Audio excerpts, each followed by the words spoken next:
रामेछापको ऐतिहासिक धार्मिक तीर्थस्थलको रूपमा रहेको शक्तिपीठ खाँडादेवीको दर्शन गर्न आउने मानिसको संख्या दिनदिनै बढ्दै गएको छ। केही समय यता मन्दिरमा दर्शन गर्न आउनेको संख्या उल्लेख्य मात्रामा बढेको खाँडादेवी विकास कोषका अध्यक्ष शेरबहादुर तामाङले जानकारी दिनुभयो। मन्दिरमा दैनिक सयौंको संख्यामा दर्शनार्थीहरू आउने गरेका छन्। शनिबार चाहिँ हजारौं चाहिँ भक्तजनहरू चाहिँ आगमन हुने र चाहिँ यहाँ चाहिँ दर्शन गर्ने एउटा यहाँ चाहिँ तपाईँ खाँडादेवीमा आफ्नो चाहिँ कथा व्यथा आफूले परेको दुःख चाहिँ यहाँ पोखेपछि सबै पुरा हुने भएको कारणले यो खाँडादेवी मन्दिरमा प्राय आफ्नो चाहिँ तपाईँको चाहिँ मनोकांक्षा पुरा भएपछिको चाहिँ खाँडादेवीमा दर्शन गर्ने आउनेको चाहिँ भिड ज्यादा रहन्छ। मन्दिरमा दर्शन गर्नको लागि काठमाडौँ उपत्यकाका साथै तराई रामेछापसँग जोडिएको काभ्रे, दोलखा, ओखलढुङ्गा, सिन्धुलीका मात्र होइन देशभरकै मानिसहरू आउने गर्दछन्। इन्डियाबाट समेत दर्शनार्थीहरू दर्शनको लागि खाँडादेवी आउने गरेका छन्। विष्णु भक्त काशी कहाँबाट आउनुभयो? भक्तपुर।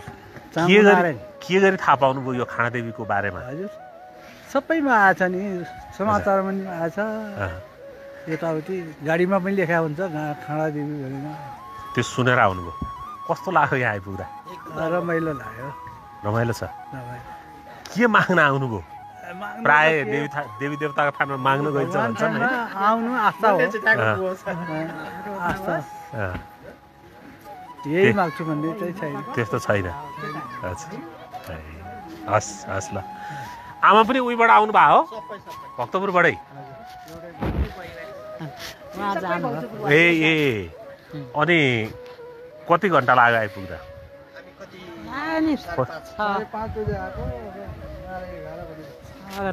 6 घन्टा जति लाग्यो। यहाँ आइपुगेपछि चाहिँ कस्तो अनुभव भयो हजुरलाई? यहाँसित राम्रो भयो। साङ्गुनारायण वडा नम्बर 5 कालीतार। केही थाहा पाउनु भएको थियो यहाँ आउनुभन्दा अगाडि खाँडादेवीको बारेमा चाहिँ? खाँडादेवी त सबैले प्रचार गरिरहेको छ कि जुनसुकै ठाउँमा पनि, यहाँ मात्र होइन जुनसुकै ठाउँमा पनि प्रचार गरेको ठाउँमा एकचोटि नपुगेको ठाउँमा चाहिँ हामी पुग्न आएको पुगौँ भनेर। यहाँ आइपुग्दाखेरि कस्तो लाग्यो? राम्रो, एकदम राम्रो। मन्दिरैभित्र चाहिँ गर्नुपर्ने के देख्नु भएको छ? मन्दिरभित्र त अहिलेसम्म त राम्रै गरेको छ, अरू केही बाँकी छैन जस्तो छ है मैले हेर्दाखेरि। अहिलेसम्म राम्रै बनाएको छ, राम्रै तरिका छ। खाँडादेवीलाई पुरानो ऐतिहासिक र धार्मिक महत्वको शक्तिपीठ मानिन्छ। यसको इतिहास कति पुरानो हो भन्ने कुराको कुनै तथ्याङ्क नै छैन। यो मन्दिरमा विक्रम सम्वत 1240 मा चढाएको चाँदीको जन्तर फेला परेको विकास कोषको भनाइ छ।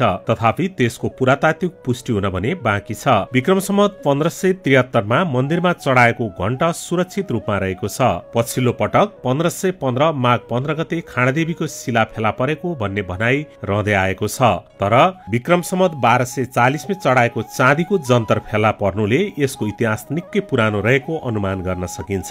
शिवपुराणको हिमवत खण्डमा रोसमती अर्थात रोसी र सुनकोशी नदीको संगम कुशेश्वरमा देवीले सुम्ब र निसुम्ब नामका राक्षसहरूलाई वध गरी दुर्गा नदीमा खड्ग पखालेर खाँडादेवीमा खड्गगाडी कालिन्चोकमा अन्तर्धान भएको उल्लेख छ। त्यसैले पनि यो मन्दिरलाई पौराणिक र ऐतिहासिक मन्दिर मानिन्छ।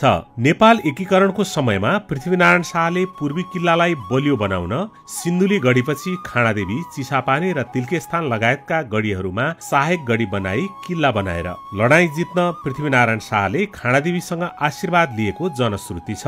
सिन्धुली गढीको लडाईँमा खाँडादेवीसँग बल पुकारा गरेर विजय प्राप्त गरेपछि पृथ्वीनारायण शाहले खाँडादेवीको शिलालाई काठमाडौँ लैजान खोजेकोमा सेनाले कतै पनि नबिसाई लगेकोमा शिला साँगामा पुर्याएर बिसाउँदा 2 पटक अलप भएपछि पुनः तेस्रो पटक भक्तपुरको खोपीढुङ्गा पुर्याएर बिसाउँदा अलप भएको र खाँडादेवीमै आएर उत्पत्ति भएको भन्ने भनाइरहेको छ।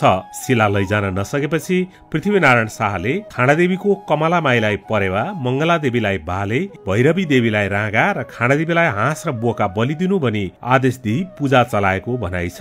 बडा दशैंको नवमी र चैत्य दशैंको रामनवमीमा मन्दिरमा दरबारबाटै पूजा सामग्री पठाएर पूजा हुने गर्दथ्यो। तर अहिले मन्दिरबाट विकास कोष मार्फत नै सो पूजा हुँदै आएको छ। गणेशलाई चाहिँ नि पोथी, हजुर, माईलाई परेवा पंखी, हजुर, अनि राहु, मंगलदेवीलाई भाले, खाँडादेवीलाई पोका पाठी, हाँस। अघिपछि भन्दा 2वटा दशैंको बेलामा मन्दिरमा आउने दर्शनार्थीको संख्या निकै हुने गर्दछ। मन्दिरमा भाकल गरेकाहरू बलि र पञ्चबली लिएर आउने गर्दछन्। साउन महिना बाहेक यो मन्दिरमा बाँकी 11 महिना नै बलि हुने गर्दछ। खाँडादेवी सबैको आस्था र विश्वासको देवीको रूपमा मानिन्छ। तपाई पनि खाँडादेवी जानुहोस्, खाँडादेवी माताको दर्शन गर्नुहोस् र आशीर्वाद प्राप्त गर्नुहोस्।